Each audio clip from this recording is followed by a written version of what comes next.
Hi, I'm George Latimer, Westchester County Executive, and I know during all of this difficult time, people are spending a lot of time at home, and kids are spending a lot of time at home, and we want to give them a chance to enjoy at least a couple of minutes while they're there, maybe give mom and dad a little bit of a break. So I came to read your book. The book is called Where the Wild Things Are, and it is both story and pictures by Maurice Sendak.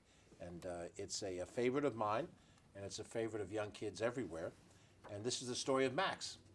This book is the winner of the Caldecott Medal for the most distinguished picture book of the year, and certainly we encourage any of the parents to go out and get it and read it to your kids a second time and have them read it. It's got some beautiful pictures here, really beautifully done. Where the Wild Things Are.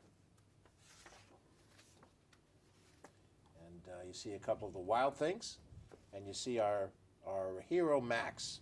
I don't know if he's the hero, but he's the object of the story.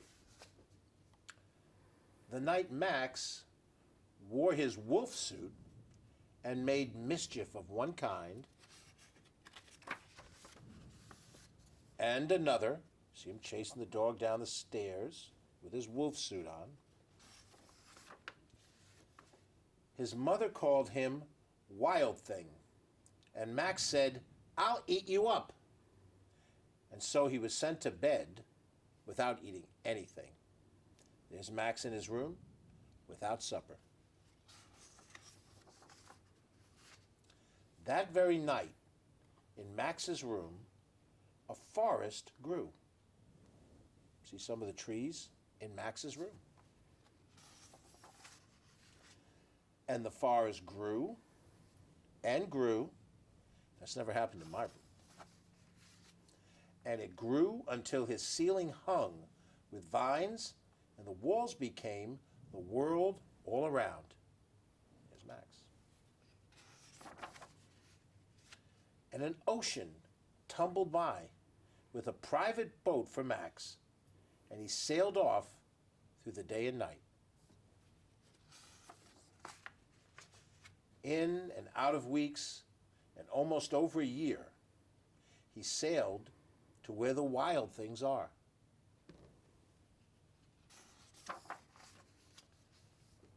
And when he came to the place where the wild things are, they roared their terrible roars and gnashed their terrible teeth and rolled their terrible eyes and showed their terrible claws. Until Max said, "Be still," and tamed them with the magic trick of staring into their yellow eyes without blinking once, and they were frightened and called him the most wild thing of all. And they made him the king of all wild things. And now, cried Max, let the wild rumpus begin. There's all the wild things howling at the moon, and Max is right in there with them, in his wolf suit. And they're hanging from the trees, and Max is right there. And Max is carrying on as the king of all the wild things. Isn't that a scary group of wild things? Look at that. Now, stop, said Max, and he sent the wild things off to bed without their supper. And Max, the king of all wild things, was lonely, and he wanted to be where someone loved him best of all. Then all around from far away across the world, he smelled good things to eat. And so he gave up being the king of where the wild things are. But the wild things cried out, "Oh, please don't go. We'll eat you up. We love you so." And Max said, "No." The wild things roared their terrible roars and gnashed their terrible teeth and rolled their terrible eyes and showed their terrible claws. But Max stepped into his private boat and waved goodbye.